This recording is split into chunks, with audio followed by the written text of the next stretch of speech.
आपण माने सस्पेंड बरखास्त निलंबित डिसमिस टर्मिनेट होथिबार केते अधिकारी माननकु देखिथिबे किंबा ए शब्द गुड़िक बहुत थर शुणिथिबे मध्य जेमति कि न्यूज रे हो किंबा आमे जो टीवी फिल्म देखुचु सेथिरे मध्य शुणिथिबे जे ए अधिकारी भ्रष्टाचार आरोप रे सस्पेंड हेइछंती किंबा अमुक अधिकारी एई कारणरू डिसमिस हेले।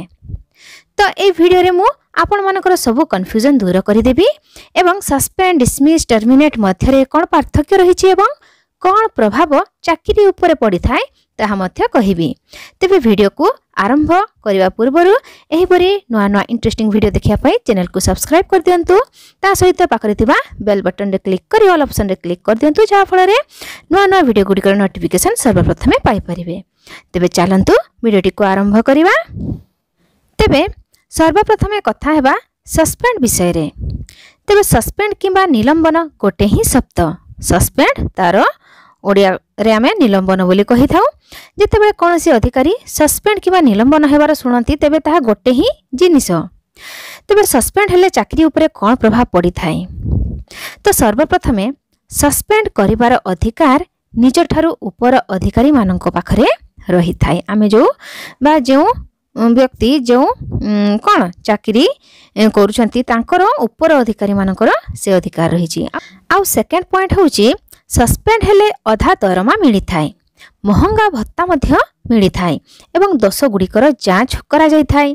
तो देखंतु धरा जाऊ आपण को चाकरी रु निलंबन करा जायछि तेबे आपण को जेउ दोष पाई सस्पेंड करा गला तार जांच हेबो एवं जदि आपणकर कोनोसी दोष न मिले तेबे चाकरी पुणी फेरी पाइबे।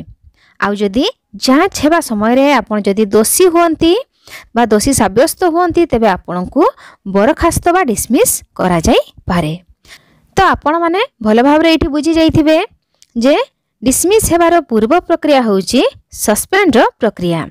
जदि कोनोसी व्यक्ति सस्पेंड होई थांती तेबे कोनोसी अधिका असुविधा नाही चाकरी पुणी फेरी पाई थांती सैलरी मध्य मिली थाए एवं कोनोसी अन्य विभाग रे चाकरी पाई ट्राई मध्य करि पारिबे। तो एबे नेक्स्ट डिसमिस बा बरखास्त संबंध रे जानिबा जे डिसमिस हेले आपणक चाकरी उपरे कोन प्रभाव पकाई थाए। तो देखंतु बरखास्त बा डिसमिस गोटे शब्द किंबा आपण यहाँ मध्य कहि पारंती जे सेवा समाप्ति किंबा आपण माने बहुत थर टर्मिनेट वार्ड मध्य सुनिथिबे। टर्मिनेट रो अर्थ मध्य समाप्ति। तो एथिरे चाकरी रे कोन प्रभाव पड़ी थाए जानिबा।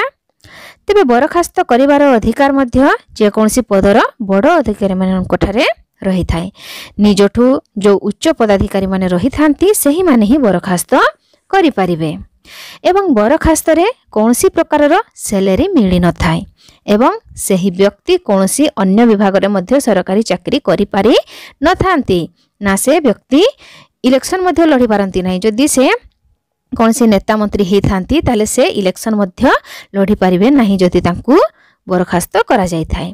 तो आपण एठी बुझी पारिथिबे जे यदि कोनसी व्यक्ति बरखास्त होती तेबे तांकर चाकरी सेठी समाप्ति बा तांकू कोनसी प्रकार दरमा बा महंगा भत्ता ना कोनसी प्रकार सुविधा मिली न थाए एवं एहा व्यतीत बरखास्त होइथिबा व्यक्ति अन्य कोनसी विभाग रे सरकारी चाकरी पई अप्लाई करि पारिबे नाही। तेबे एहा परे आपण दुईटी जिनस मध्य रे बहुत बड़ पार्थक्य एहा मध्य देखुथिबे कि सर्वप्रथमे बरखास्त पूर्वरु निलंबनर प्रक्रिया होई थाए अर्थात प्रथमे व्यक्ति को निलंबित करा जाय थाए बा सस्पेंड करा जाय थाए आउ सही व्यक्तिर कोनसी दोष थिले तार जांच होई थाए आउ जदि जांच समय रे से दोषी साब्यस्त हुए तेबे जाई से डिसमिस बा बरखास्त होई थांती। आउ जेमति कि आपण माने जानि जाइथिबे जे बरखास्त होइथिबा व्यक्ति ना कोनसी सरकारी चाकरी पाई परिबे ना इलेक्शन लड़ी पारिबे। तो यह थिला सस्पेंड एवं डिसमिस मध्य रे पार्थक्य। तो आशा करछि आपण माने ए वीडियो रे सब किछि भलो भाव रे बुझी जाइथिबे। तेबे वीडियोटी जदि भल लगी थाए निश्चित भाव में वीडियोटी को लाइक करदेवे शेयर करदेवे आउ ए भलिया नुआ नुआ वीडियो देखिया पई चैनल को सब्सक्राइब मध्य करदेवे। तेबे रहुछि पुणी देखा गोटे नुआ वीडियो रे। धन्यवाद।